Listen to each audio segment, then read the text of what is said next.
The man who came to the platform to marry me did not bring flowers.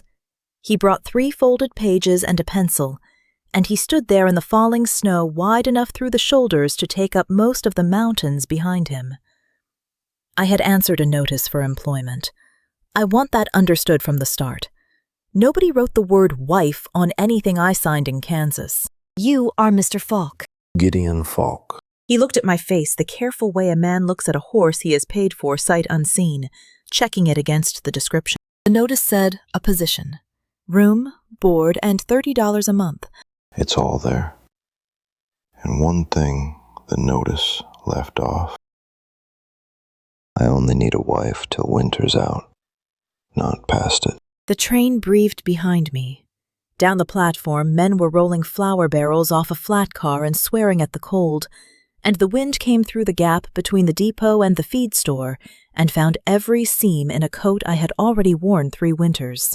You left that off on purpose. I did. Because you thought I would not come. Because I was sure you wouldn't.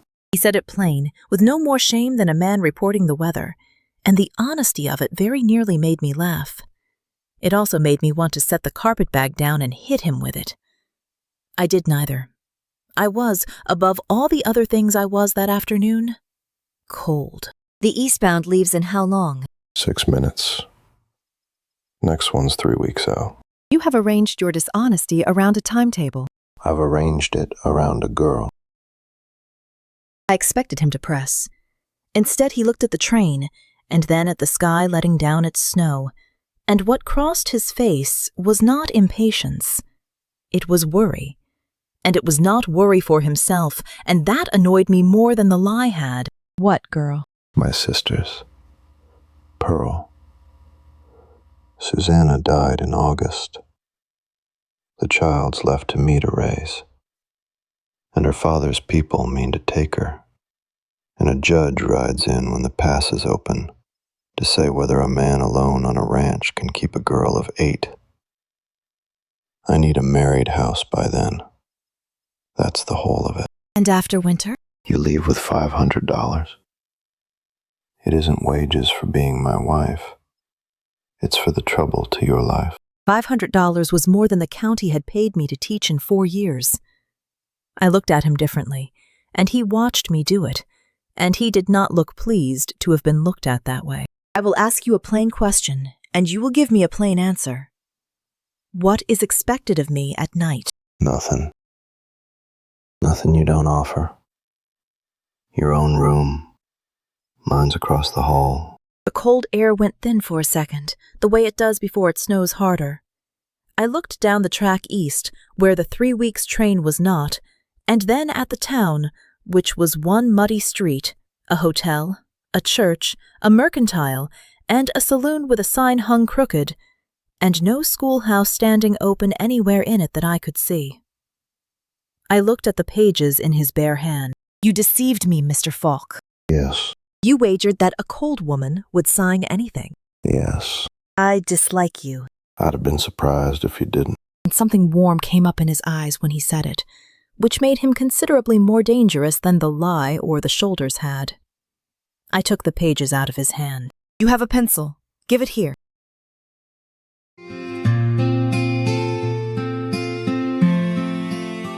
We were married in the hotel parlor by a preacher who smelled of onions, with Pearl standing at Gideon's side in a blue dress and a face that missed nothing.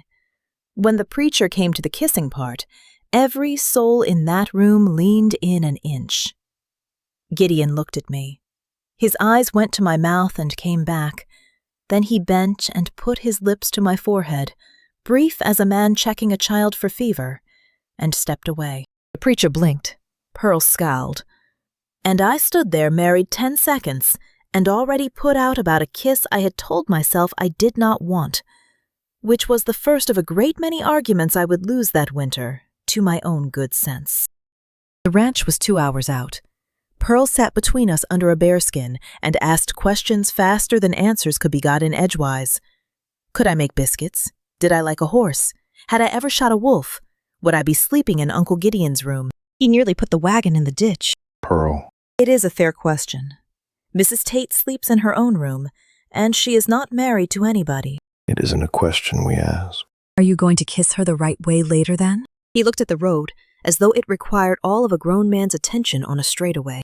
No. It came out harder than the question deserved. I turned and studied the tree line so he would not have the satisfaction of my face. Pearl sighed the sigh of a woman 4 times her age. That is a poor sort of marriage. I agreed with her, privately, and kept it where I kept most things that winter, which was to myself. The house was bigger than a bachelor had a right to, and warmer. A gray woman came out drying her hands on an apron and looked me over the way you look over stock at auction. Well, he picked one with sensible shoes anyhow. That was Mrs. Tate, who ran the house and, I would learn, most of the men in it, and who is 61 and does exactly as she pleases, and told me so within the week. Gideon set Pearl down, and then before I could climb myself, his hands were at my waist. Through the coat and the dress I felt every one of his fingers separate. He lifted me down as if I weighed no more than the girl, and for the length of one breath, the whole front of me passed close to the whole front of him, my shoulder to his chest, his breath warm at my temple, and the smell of him, leather and cold and wood smoke, and something clean underneath it. My boots touched the ground. He did not step back the instant he might have. Careful. I was in no danger. His eyes went over my face, unhurried. No, I don't suppose you were. He stepped back then. My pulse was doing arithmetic it had not been asked to do. I picked up the carpet bag myself. My room was kind. A fire already going, fresh water in the basin, and someone, not him, I decided, and then was not sure, had put a jar of dried wildflowers by the bed. The kindness of it unsettled me worse than cruelty would have. He set my bag down and stood in the door with his hat in his hand, and without the brim's shadow his face was younger and harder, and not unkind. There's a latch. Inside. Do you imagine I will need it? I imagine you ought to have it. I asked him, standing there, what precisely he expected of me until winter was out. He said help with Pearl, my face in town when it was wanted, and enough affection in public that nobody counted the inches between us. In private, he said, I owed him nothing. And then, because I am contrary and was already in trouble, I asked whether that included conversation, and he said no, it did not, and the corner of his mouth moved, and he shut the door soft behind him. I stood in the middle of that kind room and could still feel his hands at my waist, and I was angrier at that than at anything he had done on the platform. Pearl had fallen a season behind in her letters after her mother died, so the mornings were mine and hers at the kitchen table. I am a teacher. I count things. It is the shape my mind takes. And the first morning I chalked the count of days to the thaw in the corner of her slate, the way I had once chalked the days to the end of a term. 131. I meant it as a small private joke against the contract. I rubbed it lower every morning after, and I will tell you now that it stopped being a joke a good deal sooner than I would have admitted to anyone, including the slate. 2 weeks in, I stood at the window with my tea and watched him split wood in a cold that turned every breath to smoke. He had shed his coat. His sleeves were shoved past the elbow, and the forearms a man gets from 20 years of rope and rein and axe handle worked under the skin with every stroke, and the shirt across his back pulled tight and let go. Tight and let go. There was a sheen at his temple in all that cold. I watched one bead of it gather at the base of his throat and slip under the open collar of his shirt and not come out. The tea went cold in my hand, and I did not notice for some while. He does that when he is thinking. I very nearly dropped the cup.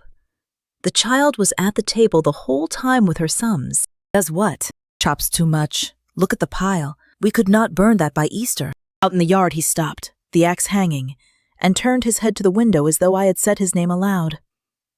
I stepped back too late. He looked at the cold cup in my hand, and then at my face, and the smallest amount of knowing came into his... Not a smile, he was too careful for that, but the country a smile comes from. I turned my back on the window.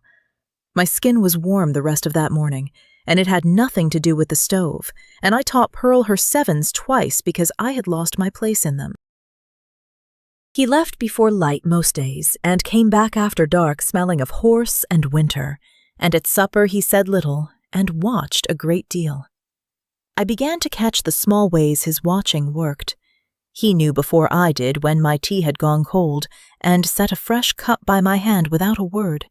He knew when I rubbed my hands together, and the fire would be built up before I asked.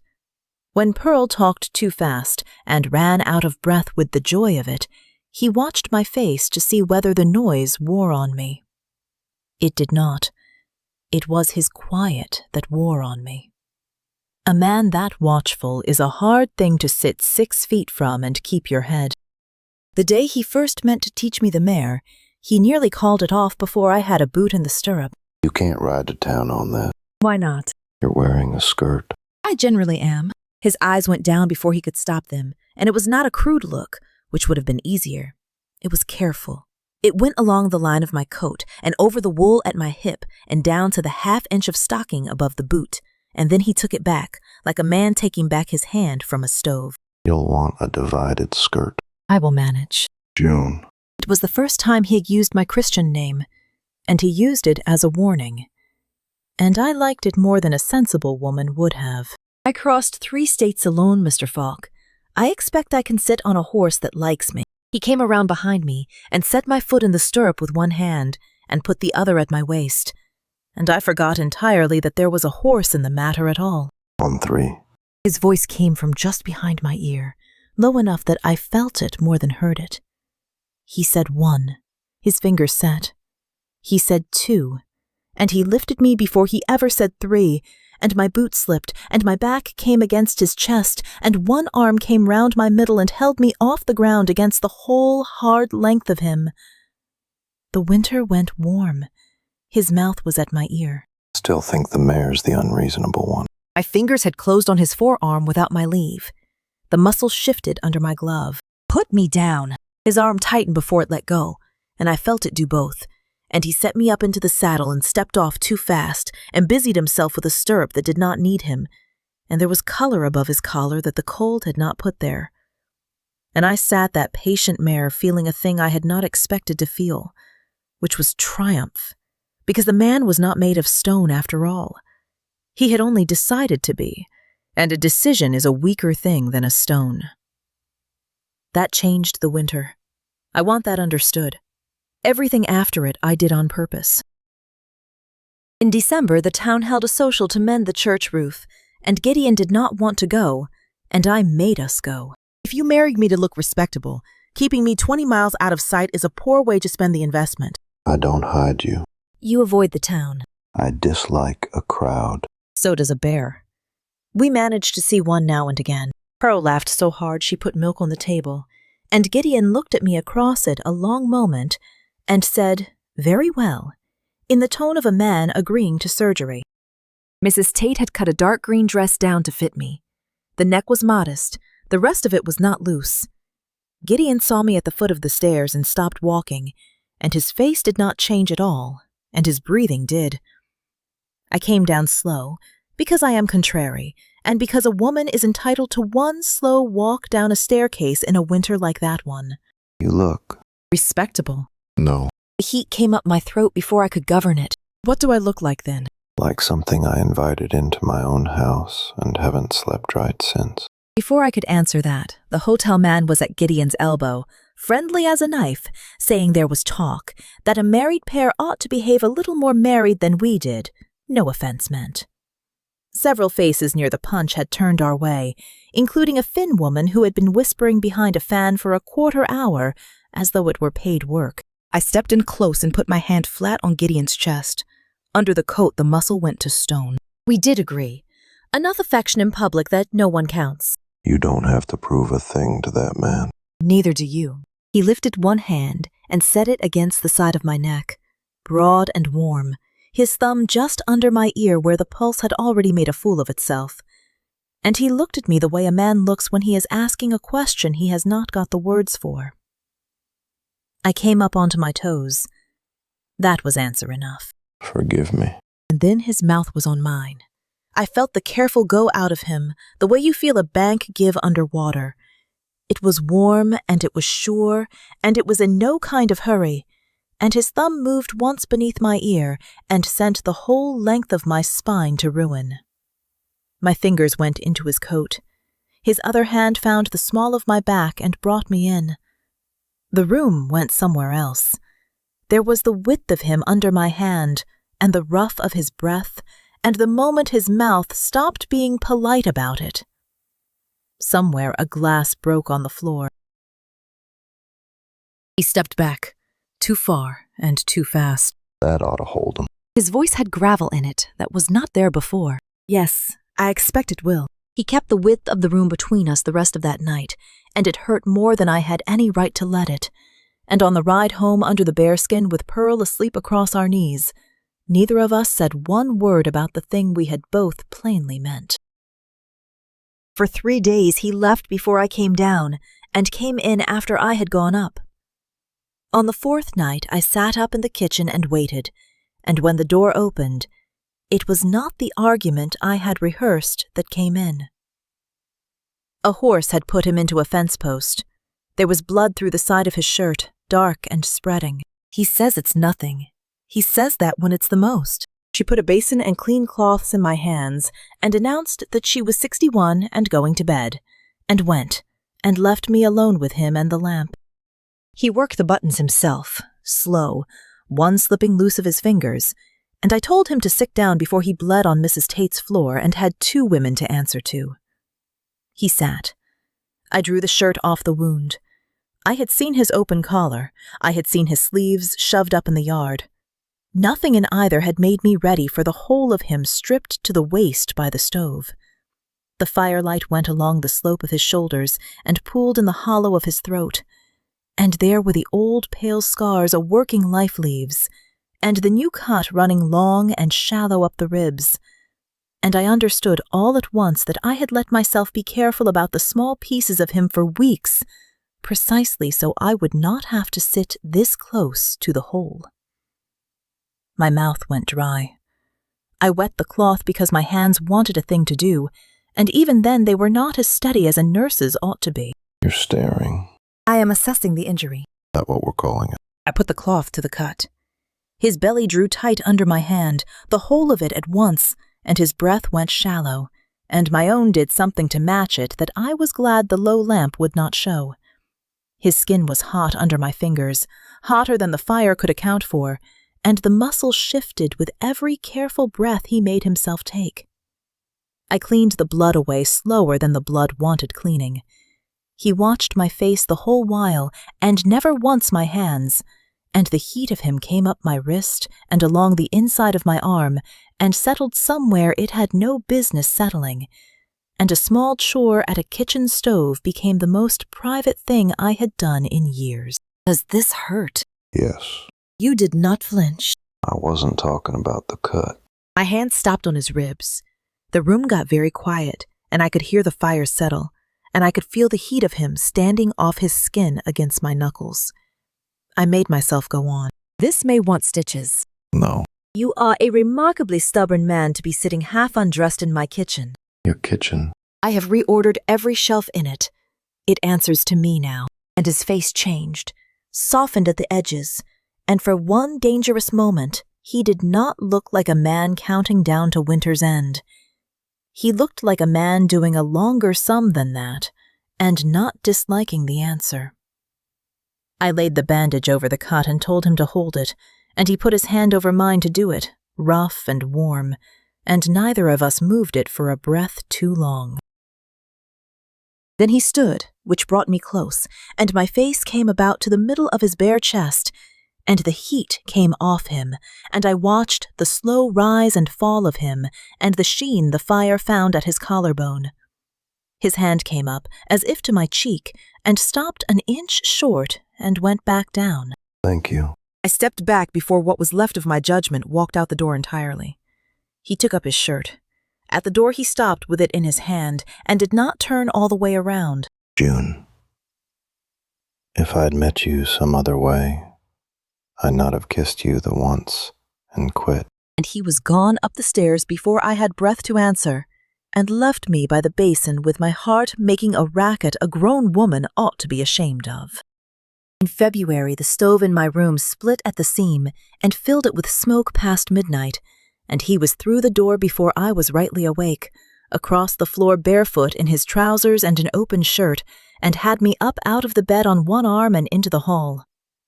I only understood after he set me down that my arms had gone round his neck, and that under my palm his chest was bare and warm, and his heart was going hard. You hurt? No. You breathed smoke. Hardly any. There was the ruined stove, and my room, no place to sleep, and Pearl's bed too small and her sleep too light, and the parlor fire gone down to coals, and across the hall the one warm room with a door standing open. He followed my eyes to it. No. I have not said a word. You were building up to one. He said he would take the floor of his own room. I said that was absurd, and that if he took the floor, I would take it beside him. And I had slept on colder boards than his, and would say so all night if pressed. And he stood there and looked at me, and I looked back. And 10 minutes later we were lying stiff as two rails on opposite edges of his bed, dressed to the collar, over the blankets, with perhaps 6 inches of quilt between us. I had never in my life been so aware of 6 inches of anything. I could hear him breathe. I could feel the heat of him coming up under the shared quilt. Neither of us moved, and because I am contrary and could not leave a silence be, I asked him whether he had always been this afraid of a woman, and he said he was not afraid of women, and I asked, was it only his wife, and he told me to go to sleep, and I said I could not. The bed was full of a large, irritable man taking up half of it, and his breath changed in the dark. Large. I shut my eyes. I had not meant to say it. You formed opinions on my size. Your shoulders take up a doorway. There were 2 men behind me on that platform.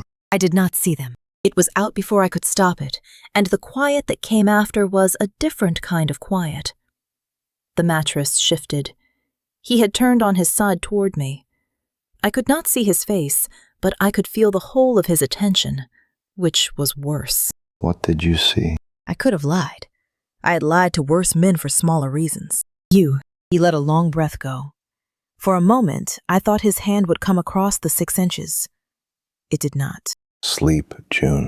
I turned my back on him, put out with him and with myself in about equal measure, and slept. And somewhere before light, I woke too warm, and understood the why of it by degrees. His arm had come over my middle in the night, and drawn my back the whole length against his chest, his knee folded in behind mine, his face down in my hair, every slow breath he took moving warm at the back of my neck. I could feel the shape of him against me from shoulder to knee, all that careful daytime distance gone the way snow goes off a roof at noon, and my own body had turned traitor in my sleep and fitted itself to his without once asking my leave. I lay still as the dead, not to be free of it, but because the least motion would end it, and I was not ready for it to end. Even asleep, his hand at my waist was careful. Then his breathing stopped, and I knew he was awake, and neither of us said so. You ought to let me go. His arm tightened before it loosened. The tightening was not a decision. I felt that too, and it sent a slow heat clear through me. I know. But he held the last breath before he rolled away, and by the time the window was gray, he was gone out into the cold, and the warm shape of him held in the bed a good while after, and I did not move out of it as fast as a decent woman would have. March brought the first drip off the eaves. It also brought Royce Dean, a widower from the next valley over, polished the smooth way Gideon had never once tried to be. He came to talk cattle and stopped to supper, and he turned most of his talk to me, my school years, my travels, what I meant to do come spring. There's a school at Helena wants a headmistress. A woman of your learning oughtn't spend her life adding a rancher's figures. The table went quiet. Gideon's hand closed around his cup until I thought the handle would go. He said nothing, which was the loudest thing at the table. Deanie left after supper, and Gideon walked him to the door, and when he came back I was waiting.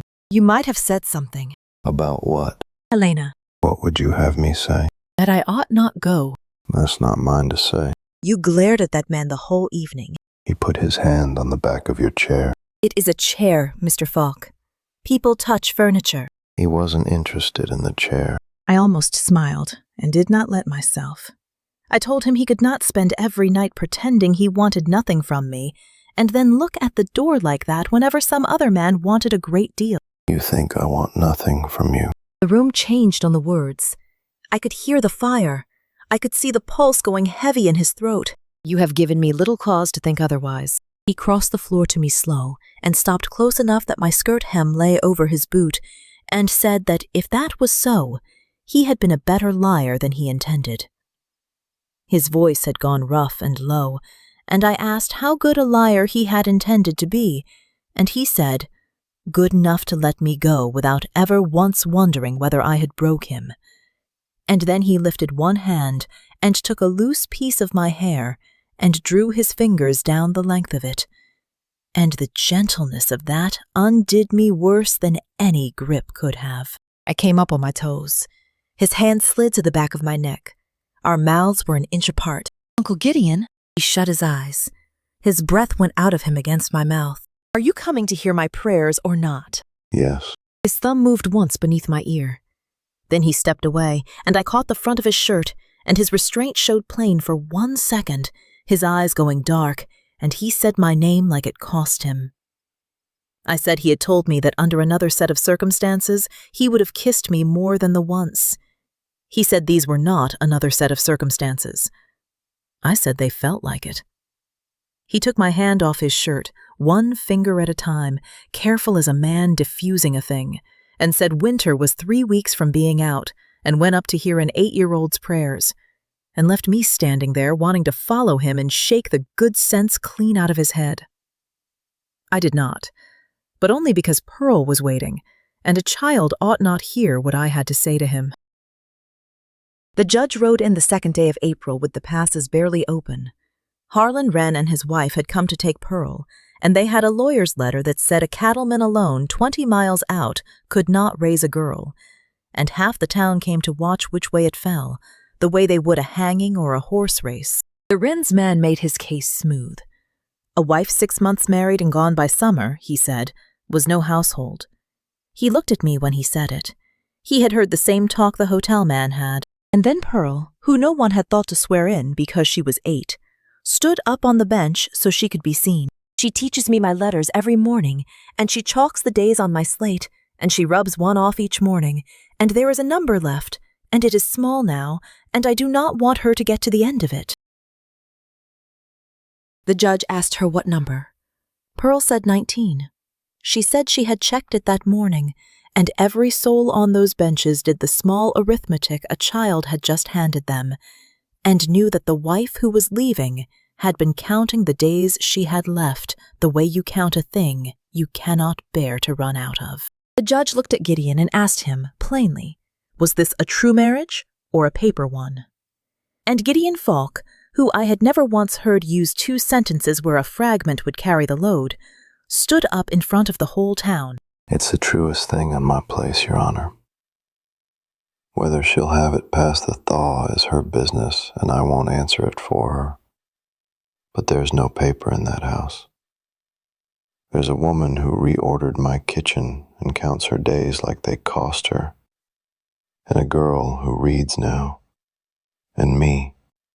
Call it what that is. The judge signed for Gideon before noon. Pearl cried and said she was not crying, and I sat on a plank bench in front of the town with 19 days chalked somewhere 20 miles off, and understood that the man had just chosen me, out loud, in public, and left the last of it to me on purpose. That evening there was an envelope on the parlor desk. $500, and papers ending the marriage, signed already by the judge that same afternoon. Gideon stood at the window with his back to me. He signed the money signed for Pearl. Same table. My hands went cold. You had these drawn before the hearing. You were that sure I would want to go. No. He turned, and I had never seen the man look so tired. I was that sure you ought to be free too.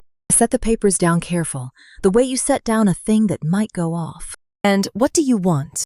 That's got no bearing on it. It has bearing on me, and something in the way I said it took the last board out of the dam.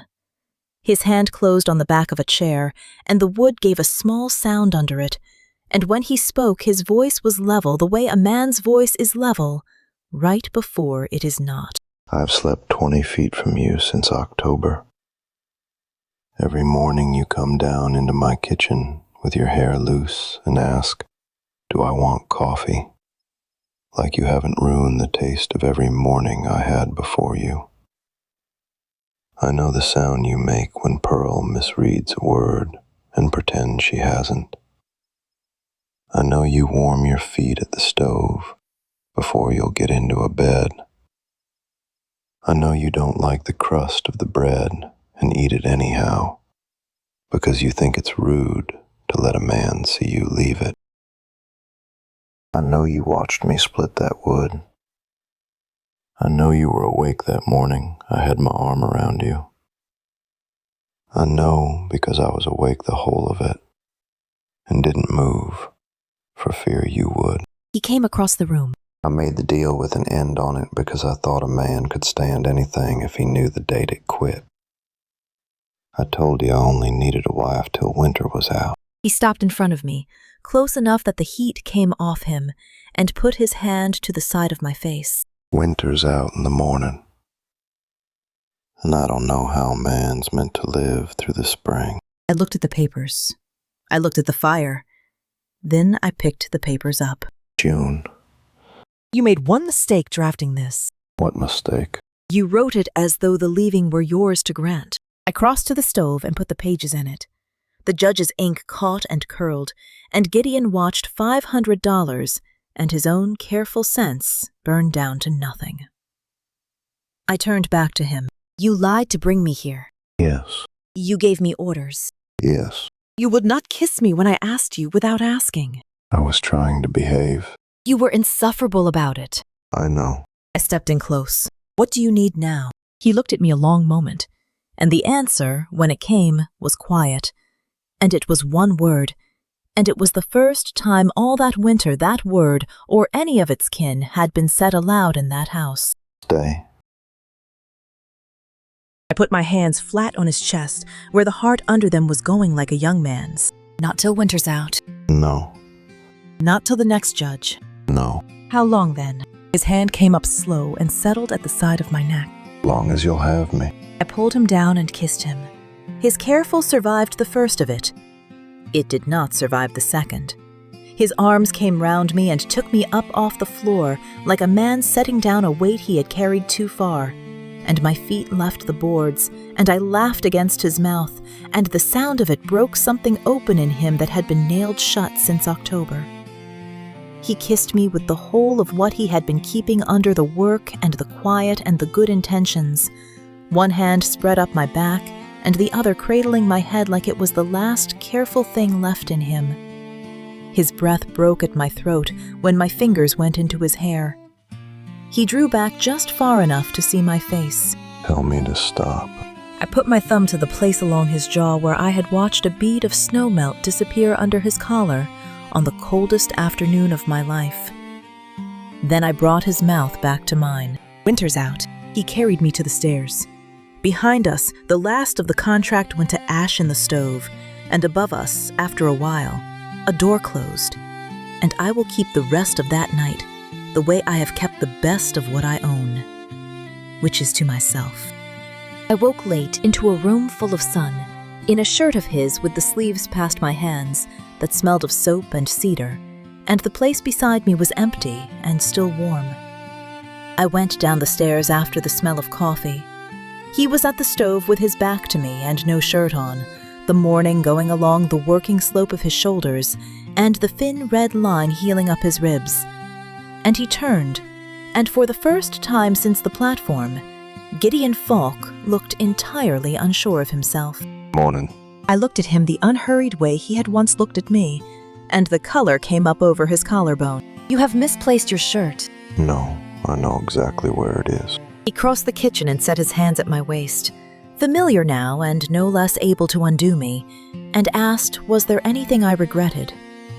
I considered him a long, solemn moment. One thing. What? You ought to have kissed me properly at the wedding. I can put that right. And he did. Outside, the snow came off the roof in a long, soft rush, and under the ice, the creek started to run.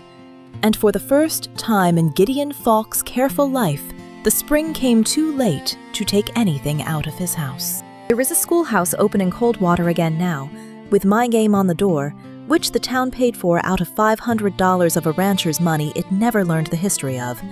And Pearl reads at the front bench and misses nothing.